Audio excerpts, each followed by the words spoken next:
Right now, there's a conversation running in your head that you didn't start and can't quite turn off. Maybe it's replaying something you said 3 days ago. Maybe it's rehearsing a disaster that hasn't happened yet. You think that's just being you. It's not. It's a pattern, and you're running about 10 of them. Here's the part nobody tells you. These aren't 10 different types of people walking around out there. They're 10 settings on the same dial. So every single person on Earth turns that dial without noticing. You're not one of these. You switch between them, sometimes in the same day. This is a tour of the 10 behavioral patterns quietly running your life. Let's start with the one that's probably running right now, the overthinker. It's 1 a.m. You're lying there replaying a 5-second moment from this afternoon. Did that sound weird? Why did I say it like that?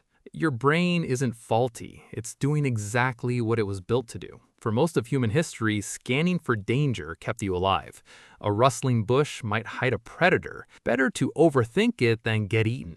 Your brain never got the memo that the danger changed. It still treats an awkward text like a tiger in the bushes. The fix isn't more thinking. You're already the best in your efforts. It's a full stop. Write the worry down. Ask, can I do anything about this right now? If yes, do it. If no, close the notebook. The loop only survives in open space. The confused soul. Some people don't overthink one thing. They overthink every possible direction their life could go, right? The same problem is yours. So you start a course, a side project, a new routine, and abandon it 3 weeks later for something different. Nothing feels like the answer because you're treating your life like a math problem with one hidden solution. But clarity doesn't come before action. It comes after. You don't think your way into knowing who you are. You act your way into it, one small, imperfect, reversible choice at a time. The information junkie. And here's where uncertainty takes a sharper disguise. 47 open tabs. Watching 10 to 15 YouTube videos not completely watched. 3 half-finished books. A folder of saved articles you'll definitely get to. And still, the actual project never starts. Your brain evolved to reward gathering information, where the food was, where the danger was.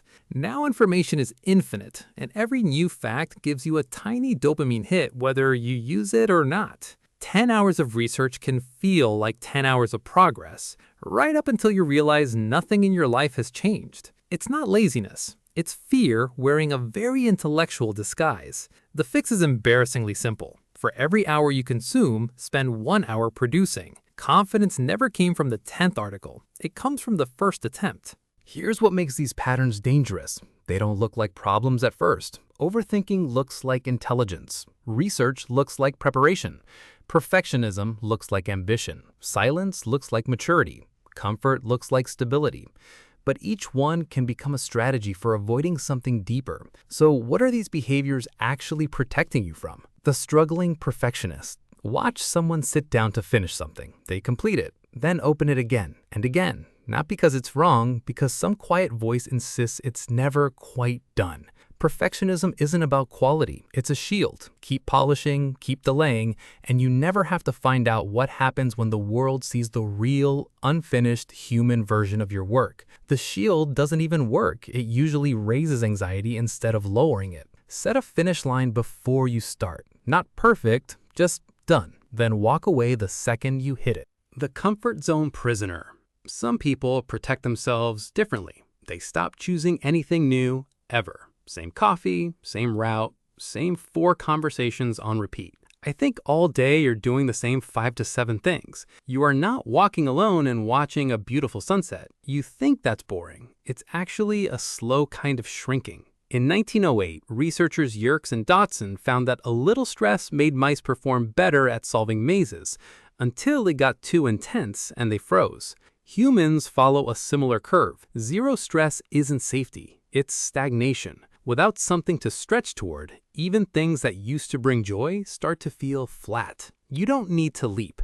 You need one uncomfortable, survivable thing at a time. A new route, a hard conversation, small proof that unpredictable doesn't mean unsafe. The validation seeker.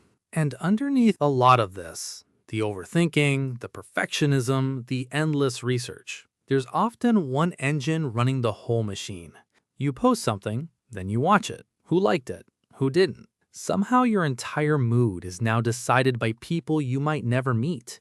For most of human history, rejection wasn't embarrassing. It could get you killed. So your brain still treats disapproval like physical danger. Some people learn this early. Children who only get attention when they perform absorb the idea that they're only worth loving when they're winning. That belief doesn't stay in childhood. It grows up and runs the whole show. The way out isn't finding people who validate you more. It's needing it less. Try finishing something good and telling no one. Just once. Notice you're still standing. Worth was never supposed to be a live vote count. The introvert.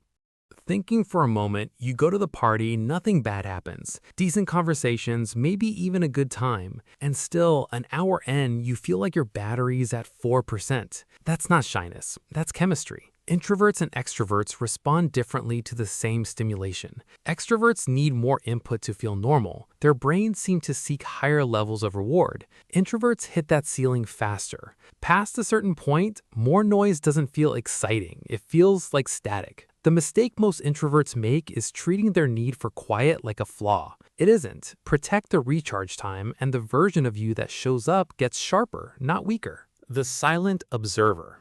Some introverts recharge alone. Others just sit back and watch, saying almost nothing, scanning everything. It looks like disengagement. It's usually the opposite. Silent observers run a constant background scan. Faces, tone, who's uncomfortable, what's really being said underneath the words. The risk is staying a spectator in your own life. Watching feels safe. Speaking feels risky. But at some point, the insight has to turn into action or it just sits there unused. The hidden achiever. Follow that observer into a workplace and you'll find this next one a few desks away, quietly doing the job nobody else noticed needed doing. They fix the broken process before the meeting, catch the error before it becomes a disaster. Nobody claps. They don't really want anyone to. Their reward system runs on finishing things well, not being seen doing it. The problem is the system doesn't reward that. Leaders consistently mistake volume for competence. So the hidden achiever gets more responsibility, not more recognition. Same title, same pay, more weight. And because they never complain, their exhaustion builds in silence until the day they quietly walk away. If this is you, say the number out loud. I saved us 4 hours. Let the results speak, but say them yourself first. The nostalgic dreamer. Think of it, some people don't move forward at all. They rewind. A song comes on and suddenly you're 15 again. Summer night, decade gone. That warmth isn't just sentimentality, it's a tool your mind reaches for when you're lonely, stressed, or unsure who you are. Used well, nostalgia becomes proof your life has meaning. Used badly, it becomes a hiding place, a retreat from a present that feels hard or uncertain. Ask yourself, does this memory push me forward or does it quietly replace my life with a rerun? 10 patterns. So here's the question worth sitting with tonight. Which one were you this morning? Which one are you right now? Maybe you overthought the email before sending it. Maybe you watched someone else take credit and said nothing. Maybe you're watching this video instead of starting the thing you know you need to do. You're not broken. You're human. Because human means your brain is constantly trying to keep you safe. From embarrassment, from failure, from uncertainty, from being seen. The problem is, most of those threats stopped being real a long time ago. These patterns aren't personality flaws. They're survival tools that outlive the danger. The ones still running your life are just the ones you haven't named yet. So name them out loud, right now. That's not therapy. That's just taking your life back, one pattern at a time.